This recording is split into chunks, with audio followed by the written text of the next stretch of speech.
Millions across the UK have been told to stay home as Storm Eunice makes landfall after the Met issued a red warning, meaning significant danger to life. Well, let's cross over to our Scotland reporter now, Davy Donaldson, who's in West Lothian, and Alice Porter's there as well. She's going to be talking to us from Reading Station, but we'll go over to you first, I think, Davy. What's it like up there? Well, I have to say it's completely calmed down. It's not bad at all. I'm on Blackness Beach in West Lothian, and you can see it's not really bad.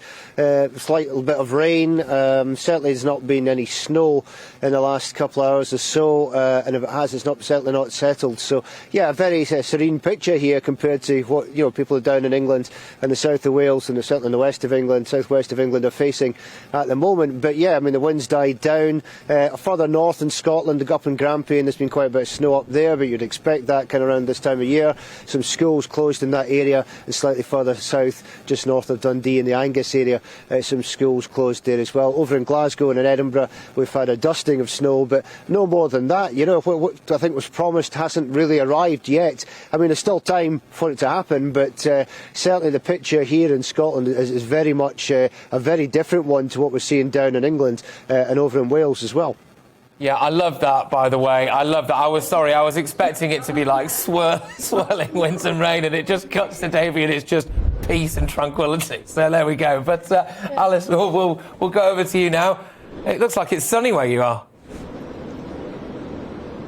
It is sunny, but there's no peace and tranquility here. The red weather warning came into effect about half an hour ago, and the wind has really picked up, and it's causing severe disruption at such a major station. This is the second biggest interchange outside of London, and normally you have 140 trains coming from Reading into Paddington as people commute, but that has absolutely not been happening. As you can hear above me, we keep hearing the announcements that so many trains are being cancelled. Of course, in Wales, all trains are being cancelled, and there are severely reduced services across the rest of the country. I was speaking to some passengers earlier who were waiting for their trains. This is what they said to me about their journeys. So we were meant to be going to London Paddington for about... Originally it was going to be about 9:30, but we've obviously had to leave a lot earlier, so it's 8:15 and we're trying to get on a train and still waiting for one. So it was already planned, but obviously seeing the news over the last few days, I've decided that I'll come a wee bit early. I've come about an hour early just in case, and hopefully get an earlier train to make sure I don't get stranded. Yeah, so I've just found out that my train is cancelled because down at the bottom the signs all say it's up. So I was going to go to London. And yeah, I think so far all of the trains in the next hour are cancelled. So. Well, there we go. Thank you very much, both of you, bringing those. And I'm glad, actually, that it's not too bad. I know it's going to get a bit worse, Alice, where you are, don't get me wrong, but otherwise I'd fear for you, Davey. We don't want anyone getting hypothermia on the job, So thank you very much, both of you, for bringing us those weather reports. We'll have to keep tabs on it throughout the day, won't we? Yeah, I'm seeing it get bit windy where Alice is. Everyone, please do stay safe and be cautious as much as we can. As much as we can. It's important that we are very much down south being urged to stay at home, really. We're having a weather lockdown now. Yeah, oh dear. Well, there we go. Right, OK. Well, let's hear now from Network Rail about the disruptions to travel. Jake Kelly is Network Rail's director. He joins us now. Good morning. Thank you very, very much. I think it's important just to start with what the advice is at the moment, really. So what is the latest advice for commuters? So our very, very strong advice is not to travel unless you absolutely have to. Reflecting the Met Office advice to stay inside, customers really shouldn't travel unless it's absolutely necessary. And do people that perhaps booked travel weeks ago or anything like that get any compensation or get their money back? Do you know? Yes, absolutely. Look, we're trying to do our absolute best by passengers today. Passengers can choose to travel over the weekend if that's what they'd like to do, or indeed get a refund if they choose not to travel at all. What have you seen, actually? Have you had plenty of issues on the tracks and things? Have there been the old trees across the lines and this kind of stuff? Yes, we're starting to see some trees across the line as we expected.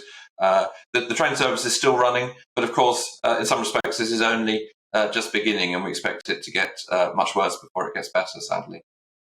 Well, we hear a lot about climate change and possible increased and extreme weather events increasing. I mean, is the Network Rail making provisions for a possible increase in disruptions in the long term? We have thousands of colleagues out today with chainsaws and other specialist kit to keep the railway open as absolutely best we can, and that will continue today, tomorrow, and in the future. Yeah, indeed. And so there are, I heard the phrase just out of the corner of my ear. Is that even a phrase? Out of the corner of my hearing, I heard the words chainsaw gangs earlier, right? And I completely misinterpreted what the story was and thought, OK, here we go, right, we've got some breaking stuff. Well, just tell us what's actually happening.